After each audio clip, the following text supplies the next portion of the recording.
શિહોરના આકાશમાંથી એકદમ સફેદ લેઝર કિરણો જેવો પ્રકાશ થયો અને ધડાકા સાથે શિહોરની કેશવપાર્ક કૈલાસનગર જેવી વિવિધ સોસાયટીમાં ઉપકરણોને નુકસાન થવા પામ્યું છે। કોઈના ઘેર ટીવીમાં બ્લાસ્ટ થયો તો કોઈના જીટીપીએલના સેટઅપ બોક્સ તૂટ્યા, ફ્રીઝ બંધ થયા તો કોઈની સોલાર પેનલની લાઇનોને નુકસાન થવા પામ્યું છે। અવાજની તીવ્રતા એટલી જોરદાર હતી કે થોડી ક્ષણો ધરતી પણ ધ્રુજી હોવાનો અહેસાસ થયો હતો અને વીજળીના પ્રકાશના કિરણો છવાઈ જવા પામ્યા હતા। લોકો અચરજમાં મુકાયા હતા। કઈ જગ્યાએ વીજળી પડી તે જાણવા મળ્યું નથી, પરંતુ લોકમુખે ચર્ચા મુજબ વીજળી ગૌતમી નદીના પટમાં પડી હોવાની ચર્ચાઓ છે। અનેક લોકોના વીજ ઉપકરણો બળી જવા પામ્યા હતા।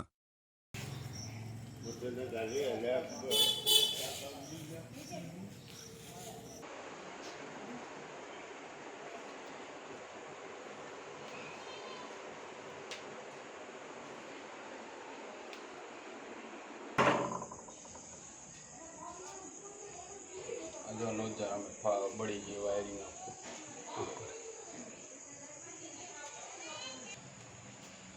आ बार जो है આપણે આમ ખ્યાલ તો આવે ને કે ના ના એટલું નુકસાન થયું છે બધાને।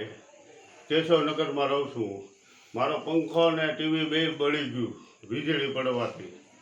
બોલો બીજું કેટલા વાગે પડી? એ લગભગ 3:30 થી 4 ગાળામાં વીજળી પડી ગઈ। કેટલીક નુકસાની થઈ છે એરિયામાં?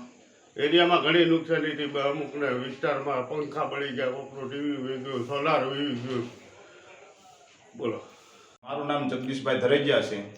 આજે બપોરના સમયમાં વરસાદ આવતા અમારા વિસ્તારમાં વીજળી પડી, એના હિસાબે મારા ઘરની સોલાર પેનલ તેમજ મારા ઘરમાં જે ઓટોમેટિક રોબોટ છે તેને બંધ થઈ ગયો છે, મારું ફ્રીજ બળી ગયું છે અને બાજુમાં પવનભાઈના ઘરે આખી સોલાર પેનલનું વાયરિંગ એને એ બંધ ટીવીમાં ભડાકો થતાં એના ઇન્સ્ટ્રુમેન્ટ બાર ટેબલ નીચે પડી ગયા। એવો મોટો એટલું બધું નુકસાન છે એમને। એવું ફ્રીજ બંધ છે, એને એસીનું પણ નુકસાન છે।